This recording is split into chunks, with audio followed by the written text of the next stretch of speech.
All You Ever Need by Max Lucado, illustrations by Douglas Kluba. All You Ever Need. Years ago, there was a village in a desert land. In the dry land, there was very little water. It seldom rained, but when it did, the people scurried about, capturing what they could in buckets and pots. Every drop was like purest gold. But even though the land was dry, the people were never thirsty.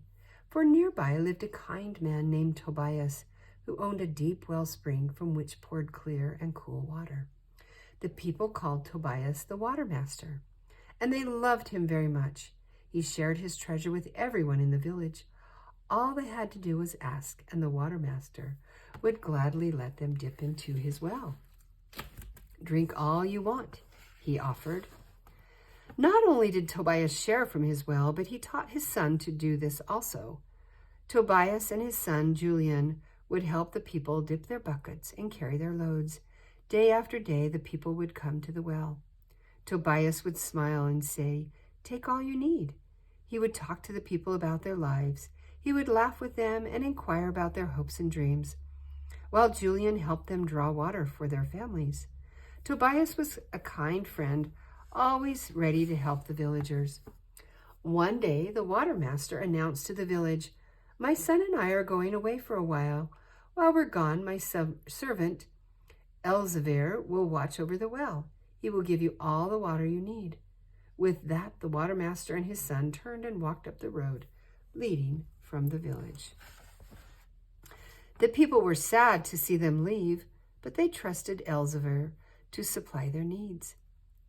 And indeed, Elzevir did just as the Water Master said. Each day when the villagers came to ask for water, he eagerly filled their buckets. As he did, he told the people, "Take all you need. There is plenty of water for all." For a time, the village was about its business as usual. But then one day, Elzevir noticed that the villagers were not grateful when they received their water. They just took their full buckets and raced away without one word of thanks. This troubled Elzevir so much that he decided to stop giving water to everyone. He forgot the Water Master's kindness to all. Instead, he announced to the villagers, "From now on, I will not give water to those who aren't thankful." The people were surprised. After Elzevir's announcement, all the villagers tried hard to remember to thank him when they received the water. Sometime later, Elzevir noticed that some of the people were unkind to their neighbors and mean to their animals. Again, this substitute Water Master was bothered. He determined to give water only to nice people. "If you are mean to your animals or unkind to your neighbors, you will get no water," he announced. The people worked hard to please Elzevir so they wouldn't go thirsty. But as time passed, the taskmaster continued to find some new fault with the people. "You are too busy, you are too lazy, you're not quick enough, or smart enough, or pretty enough." With each decision, fewer people were given water. Over time, the villagers grew sad and angry. "How can we ever be good enough for Elzevir?" they questioned. "We'll all die of thirst," they cried. As Elzevir's rules grew longer, the line for water grew shorter. The people growing thirsty began to give up. "It's no use," the people cried. "We can't please you." In the midst of the shoutings, a quiet figure approached the gathered villagers. Elzevir eyed the man suspiciously. "Another thirsty soul, no doubt," he growled. "Can you show that you are worthy of this water?" The man quietly strode to the well and turned to the people. "I have come to help you," he said. Elzevir was angry. "Just who do you think you are?" The man removed his cloak. The villagers gasped.